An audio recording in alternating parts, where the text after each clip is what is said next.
Terima kasih Ibu Ketua, Pak Menteri Kesehatan, Pak Menteri Kemenduk Bangga, Pak Kepala BPOM, Bapak Kepala BGN beserta jajaran, Bapak Ibu pimpinan dan anggota Komisi 9 DPR RI yang saya hormati. Assalamualaikum warahmatullahi wabarakatuh. Salam sejahtera untuk kita semua, Om Swastiastu, Namo Buddhaya, salam kebajikan. Bapak Ibu, saya rasa di sini tidak ada yang meragukan tujuan dan niat baik dari program ini, ya. Dan saya rasa semua, ya kita semua setuju tujuan dari program ini, bagaimana ke depan kita harus bisa mengentaskan gizi buruk di Indonesia. Namun tentunya niat baik dan tujuan baik harus diikuti juga dengan pelaksanaan yang baik, ya. Koordinasi yang baik. Kami di Komisi 9, saya rasa Bapak Ibu semua kita ingat ya, dari awal sudah mengingatkan kepada BGN untuk bisa berkoordinasi dengan baik dengan lembaga-lembaga lainnya. Bahkan dengan Badan POM itu kita masukkan dalam kesimpulan rapat, Pak. Kesimpulan kita masukkan bahwa harus ada kerjasama, tetapi kesimpulan dimasukkan beberapa minggu berjalan juga kerjasamanya hanya sebatas mengizinkan Badan POM untuk memberikan pelatihan. Ya, sampai kejadian kasus keracunan, kasus keracunan, kasus keracunan. Nah sekarang ini kan kalau saya lihat dari press conference yang terjadi kemarin, yang dipimpin oleh Pak Menko, sepertinya sudah ada kesepakatan, ada kesepahaman bahwa lembaga-lembaga ini harus bisa bekerja sama dengan baik untuk memastikan program ini bisa sukses. Ya. Saya berharap hal ini bisa terjadi, walaupun kalau kita lihat hari ini saja angka keracunan pangan, angkanya aja nggak bisa sepakat, Pak.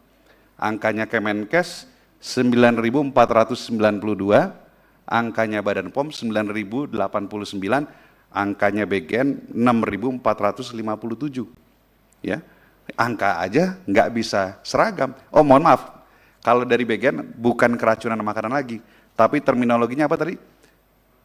Gangguan pencernaan. Oh ya, mohon maaf. Jadi ya saya berharap itu.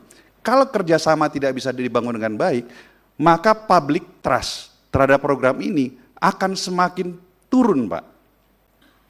Saya rasa kita semua punya media sosial ya.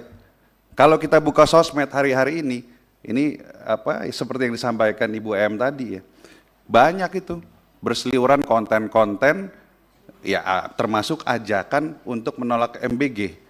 Ini buat saya sangat-sangat menyedihkan. Kita kan mau program ini berhasil, tapi kalau ini dibiarkan, maka tanpa ada kampanye negatif pun masyarakat bisa saja sudah takut untuk mengizinkan anaknya mengkonsumsi MBG. Ya, konten-kontennya banyak, Pak, lucu-lucu. MBG itu sekarang diplesetin, bukan makan bergizi gratis, tapi makan beracun gratis, makan belatung gratis, makanan apa lagi? Makanan berbahaya dan lain-lain lah. Pak Dadan ini lumayan populer loh Pak sekarang di media sosial. Fotonya banyak beredar gitu kan, ada teksnya Kepala BGN ahli serangga, makanya bisa ada belatung gitu kan di nasi MBG. Lucu-lucu. Tapi ini sedih, saya sedih melihat ini. Ya. Jadi harus ada hal besar yang dirubah, harus ada langkah-langkah besar yang dilakukan untuk bisa mengembalikan kepercayaan publik Pak terhadap program MBG ini. Oke, yang pertama dari saya, untuk Pak Menkes, saya menyimak apa yang Bapak sampaikan terkait dengan SLHS, ya, bahwa Kementerian Kesehatan akan mempercepat proses SLHS. Ini bagus sih, sebetulnya buat saya bahwa ada keinginan untuk memastikan semua dapur sekarang punya SLHS.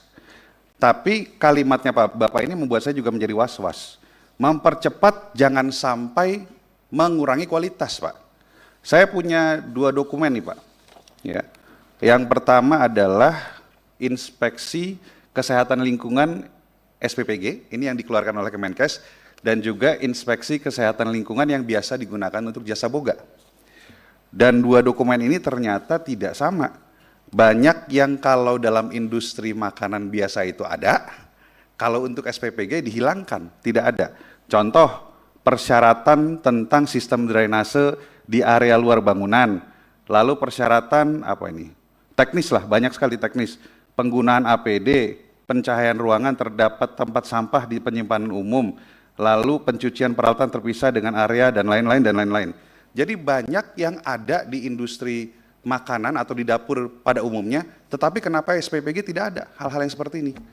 Gitu. Jangan sampai kualitas dari SLHS yang dikeluarkan diburu-buru dan juga akhirnya dibuat lebih lebih tidak ketat ya, sehingga ke depan bisa saja keracunan terjadi kembali. Karena apa, Pak? Saya hari-hari ini kok merasa seperti kembali ke zaman pandemi Covid, Pak. Kalau dulu itu kita melihat setiap hari nungguin angka yang bertambah setiap harinya terkena infeksi Covid berapa banyak.